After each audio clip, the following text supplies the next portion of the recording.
Hello दोस्तों, આગળનો topic જો જીપીએસસી ક્લાસ 1 ના કોર્સ અંતર્ગત જોવા જઈએ તો આપણો ટોપિક છે ટોપિક નંબર 15.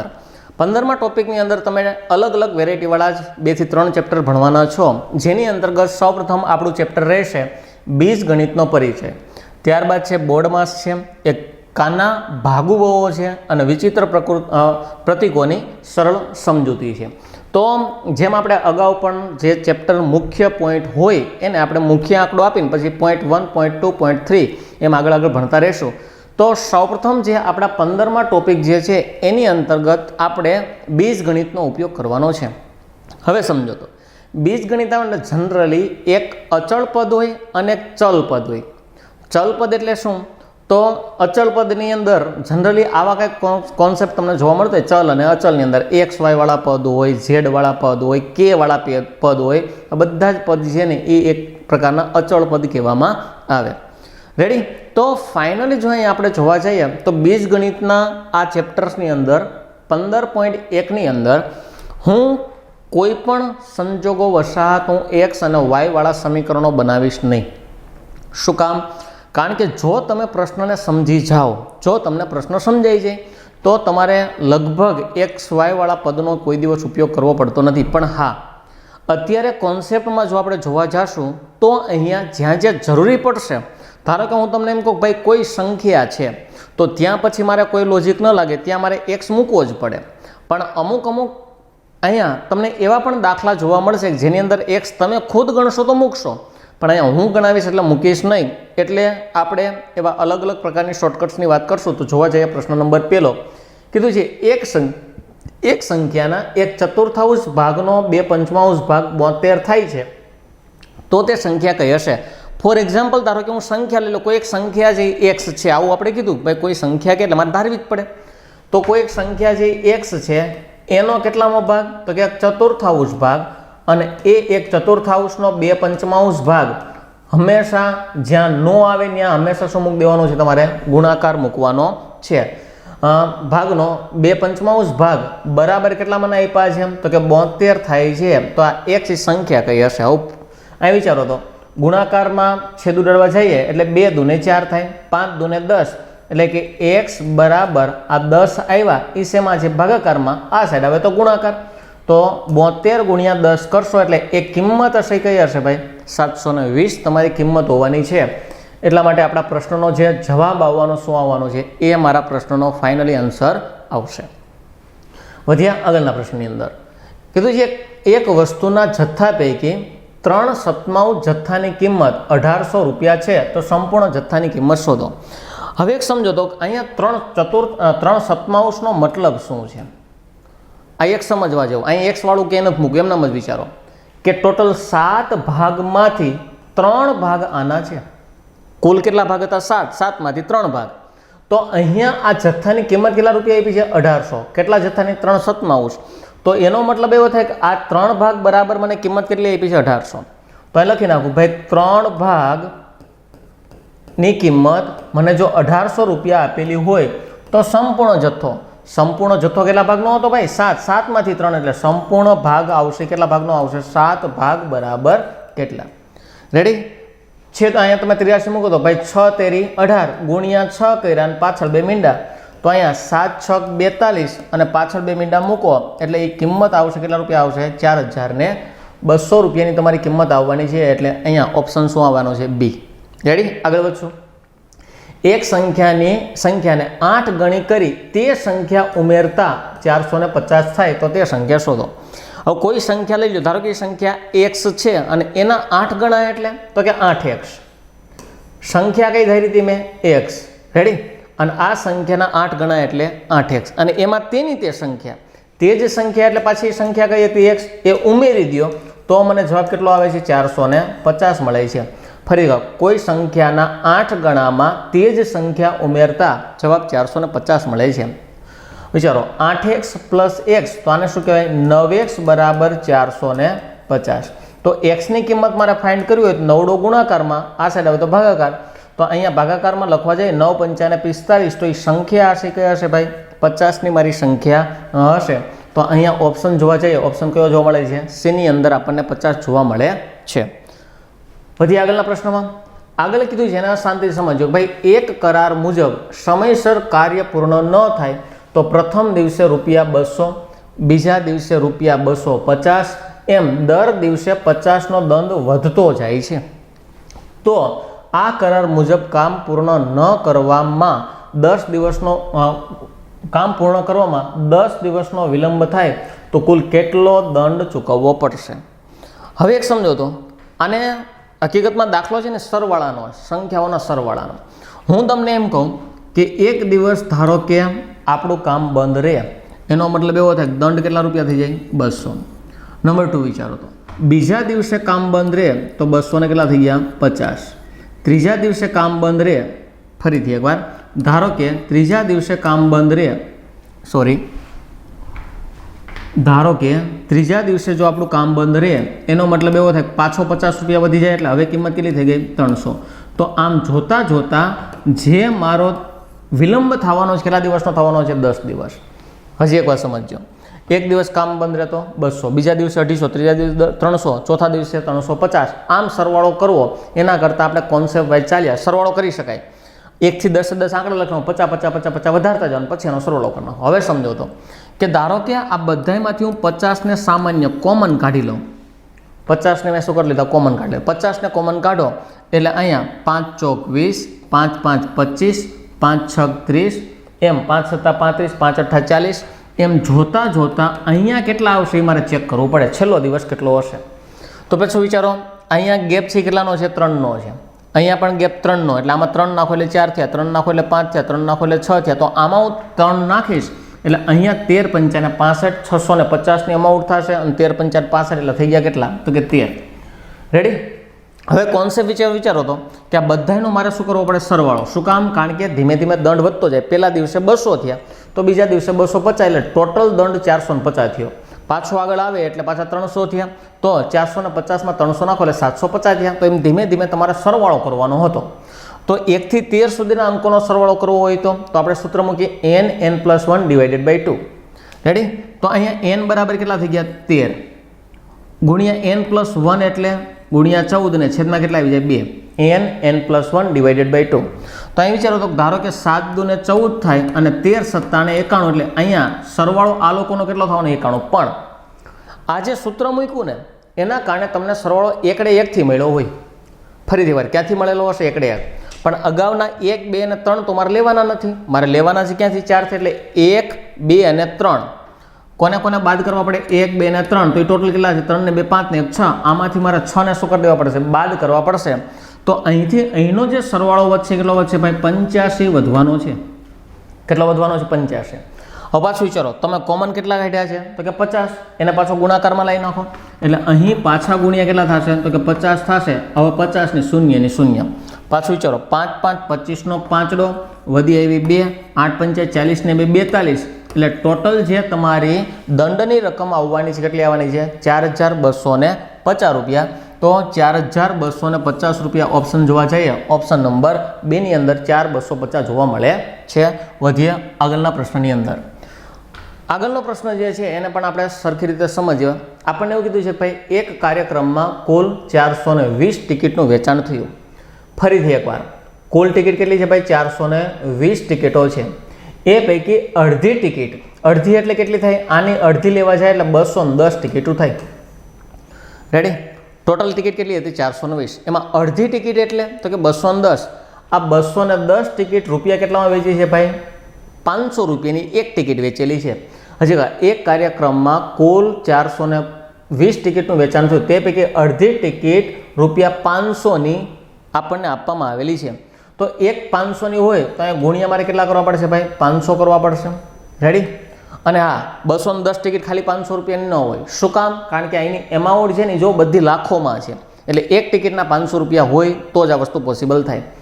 હવે ચાલો, 21 5 105 અને પાછળ 3 મીંડા લાગ્યા. રેડી? આ 3 મીંડા મૂકી દો. 21 5 105. એનો મતલબ શું છે કે આ જે ટિકિટો તમે વેચી હશે કેટલી? 210 ટિકિટો. એની કિંમત 1,05,000 રૂપિયાની હશે. ફરીથી વાર, કેટલી કિંમત હશે ભાઈ? 1,05,000. નંબર 2 વિચારો આગળ. 1/3, એટલે આ જે ટિકિટો મળી એની કેટલી છે? 1/3, એટલે આની 1/3 કરી નાખો. તો 14 એકા 14, 14 28, 14 તેરી 42, છેદ ઉડાડવા જશો એટલે 140 ટિકિટો બીજી મળશે. એને કેટલા ભાવે વેચી તમને? 140. તો કે એ ટિકિટો વેચી છે 300 રૂપિયાની. તો અહીંયા હું આ મૂકી દઈશ. કેટલા મૂકી દેવાનો છું? 300. તો પહેલાં 3 શૂન્ય મૂકી દો. 1 2 અને 3, 14 એકા 14, 14 28, 14 તેરી 42. તો આ જે ટિકિટો તમે વેચી હશે કેટલા રૂપિયા વેચી હશે? 42,000 રૂપિયાની તમે આ ટિકિટો વેચી હશે. બાકીની ટિકિટના કેટલા ભાવ મૂક્યા? તો કે 200. તો બાકીની એટલે કેટલી? તો ટોટલ હતી 420, એમાં 210 અને 140 ટિકિટો તમે વેચી નાખી, એટલે ટોટલ 350 ટિકિટો તમે વેચી નાખી છે. હજી એકવાર સમજો. 200 આ, 100 એટલે 300, 10 આ અને 40 આ એટલે 350. તો 350 માંથી 420 માંથી ઓલરેડી તમે 350 ટિકિટોને શું કરી નાખી? વેચી નાખી. તો હવે મારે ગેપ લેવો પડે બાકીની ટિકિટો. તો ભાઈ 350માં 50 નાખો એટલે 420 નાખો એટલે 420. તો હજી ટિકિટો વધી કેટલી ભાઈ? 70. આ 70 ટિકિટો તમે 200 રૂપિયામાં વેચેલી છે. તો પાછું વિચારો, 3 શૂન્ય મૂકી દો અને 7 દુને 14, એટલે આ ટિકિટો કેટલા વેચી ભાઈ? તમે 14,000 રૂપિયાની વેચી. તો ટોટલ તમે કેટલી રકમ મળેલી હશે? આ સંજોગોમાં કુલ રૂપિયા કેટલા મળ્યા? તો ત્રણેયનો સરવાળો કરો. પહેલાં મેં વેચ્યા 1,05,000માં, ત્યારબાદ મેં વેચી 42,000 રૂપિયાની અને છેલ્લે મેં વેચી કેટલા રૂપિયાની વેચી? 14,000ની. ટોટલ જો તમે કરવા જાઓ એટલે 3ના 3 મીંડા તો રહેશે જ તે ભાઈ. 5 ને 2 7, 7 ને 4 11નો એકડો, વધી આવી 1, 4 ને 2 6, 4 ને 2 6 ને 1 ના 1 એટલે 1,61,000 રૂપિયાની તમે ટિકિટોનું શું કર્યું હશે? વેચાણ કરેલું હશે. એટલે આપણા પ્રશ્નનો જવાબ શું આવે છે? સી મારા પ્રશ્નનો ફાઇનલી ઉત્તર જોવા મળે છે. આગળના પ્રશ્નમાં વાત કરવા જઈએ કે ભાઈ 36 પેન અને 48 પેન્સિલની કિંમત ₹396 છે. તો 9 પેન અને 12 પેન્સિલની કિંમત કેટલી થાય? હવે તમે જો ને સમીકરણ વાઇઝ આને સોલ્વ કરો, પણ મારે આનો ખાલી લોજિક લગાડવાનો. ક્લાસ 1નો પ્રશ્ન છે એટલે લોજિકલી સોલ્વ થતો જ હશે. ધારો કે મને કહો તો અહીંયા આપણને 36 પેન આપી છે અને પ્લસ 48 પેન્સિલ મને આપેલી છે. પેન્સિલ અને આની કુલ કિંમત કેટલી આપી? 396. મારે કેટલા પેન લેવાની છે? 3 પેન અને પ્લસ 12 પેન્સિલની મારે શું લેવાની છે? કિંમત લેવાની છે કે આની કિંમત કેટલી હશે. હવે સમજો તો કે આ બધી જ વસ્તુને જો તમે 4 વડે ભાગી નાખો. જો આને 4 વડે ભાગો, 9 ચોક 36 એટલે 9 થઈ ગયા. આને 4 વડે ભાગો, 12 ચોક 48 એટલે 12 થઈ ગયા. તો 9 અને 12 તો ઓલરેડી મળે છે, મને એ તો એને પૂછ્યું છે. રેડી? તો હું આખા સમીકરણને કેટલા વડે ભાગી નાખીશ ભાઈ? 4 વડે ભાગી નાખીશ. તો આને 4 વડે ભાગો, 9 ચોક 36 એટલે 9 પેન થઈ ગઈ, પ્લસ 12 ચોક 48 એટલે 12 પેન્સિલ થઈ ગઈ. રેડી? અને આને પણ મારે કેટલા વડે ભાગવા પડે? 4 વડે ભાગવા પડે. તો અહીં ધારો કે હું 396 ને હું 4 વડે ભાગવા જાઉં તો અહીંયા 9 ચોક 36 એટલે પાછા વધ્યા 3, નીચે ઉતારો 6, પાછું વિચારો 9 ચોક 36 એટલે કે આની જે કિંમત આવવાની કેટલી આવવાની છે? 99 રૂપિયા આવવાની છે. તો એ જ થઈ ગયું. જો 9 પેન ને 12 પેન્સિલ, 9 પેન ને 12 પેન્સિલની કુલ કિંમત કેટલી થઈ ગઈ? 99 રૂપિયા થશે. એટલા માટે આપણા પ્રશ્નનો જવાબ શું આવવાનો છે? સી મારા પ્રશ્નનો ફાઇનલી ઉત્તર જોવા મળે છે. આગળના પ્રશ્ન મળશું. આગળ હવે સમજવા જેવો ક્લાસ 1નો પાછો જીપીએસસીનો પ્રશ્ન તમને જોવા મળે છે. જોકે બધા જ ક્લાસ 1 2ના પ્રશ્ન છે, પણ આ તમને કંઈક નવીનતા જોવા મળશે. આની અંદર એવું કહે છે કે ભાઈ કિરણ દ્વારા તેની કાર પર કરવામાં આવેલ માસિક કુલ ખર્ચ અંશત અચળ અને અંશત તેને મહિનામાં કરેલા પ્રવાસના કિલોમીટરની સંખ્યામાં સાથે ચાલે છે.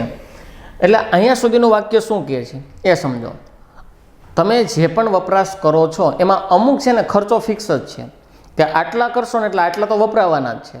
પણ એમાં ધારો કે થોડોક વધારો થાય તો હવે વધારાના કેટલા વધશે ને એ મારે ફાઇન્ડ કરવાનું રહે. રેડી? અચળ અને અંશત અચળ એટલે કે એ ફિક્સ જ છે કે ભાઈ આટલો ખર્ચો તમે 100 કિલોમીટર ચાલો એટલે તમને 500 રૂપિયાનો ખર્ચો થવાનો જ છે. પણ હવે તમે 200 ચાલો તો એ 500નો ખર્ચો થાય એવું ન કહી શકાય. રેડી? એના કરતાં વધે પણ બહુ ઓછા દરે વધશે. એટલે અમુક તો એમાઉન્ટ ફિક્સ જ છે. એ પ્રશ્નને આગળ સમજશો એટલે હમણાં તમને આઈડિયા આવી જશે.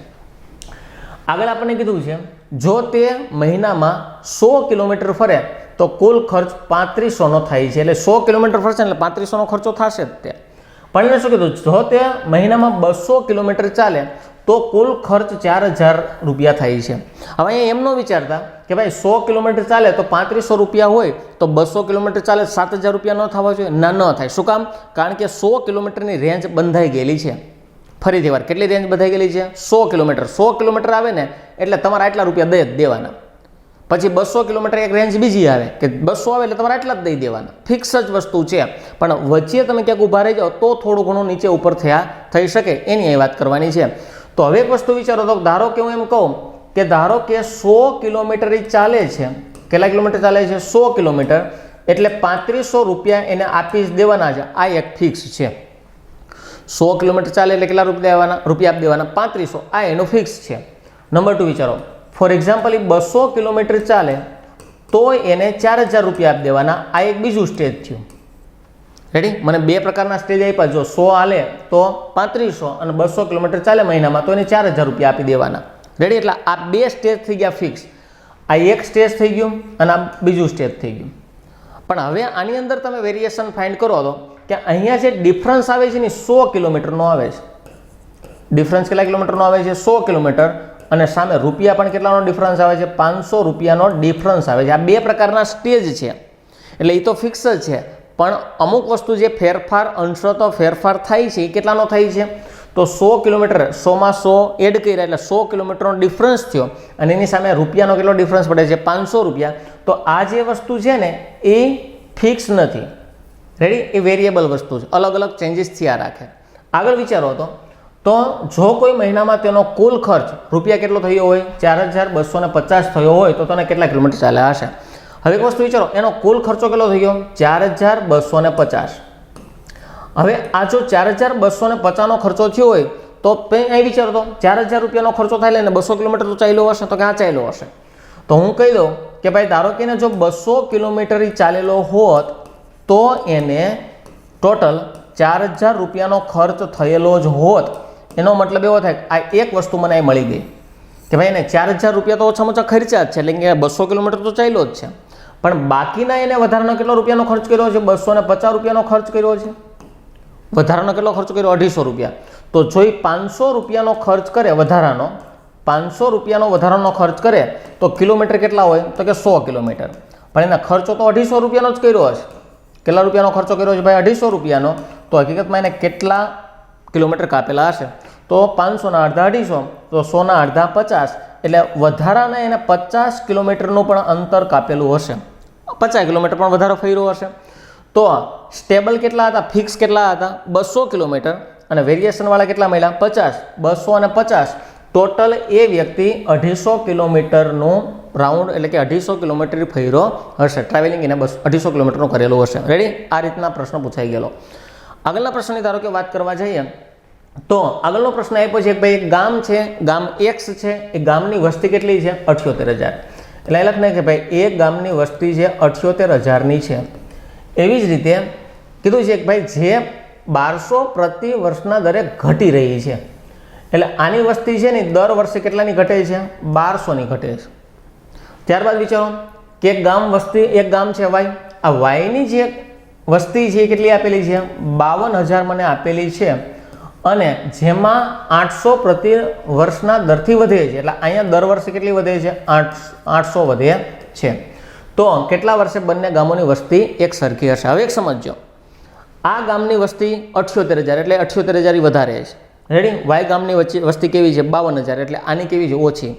જો બેને મારે ક્યારેક ભેગી કરવી હોય તો એક પોસિબિલિટી તો એ જ થાય કે આની વસ્તી ધીમે ધીમે ઘટવી જોઈએ અને આની વસ્તી ધીમે ધીમે શું થવી જોઈએ? વધવી જોઈએ.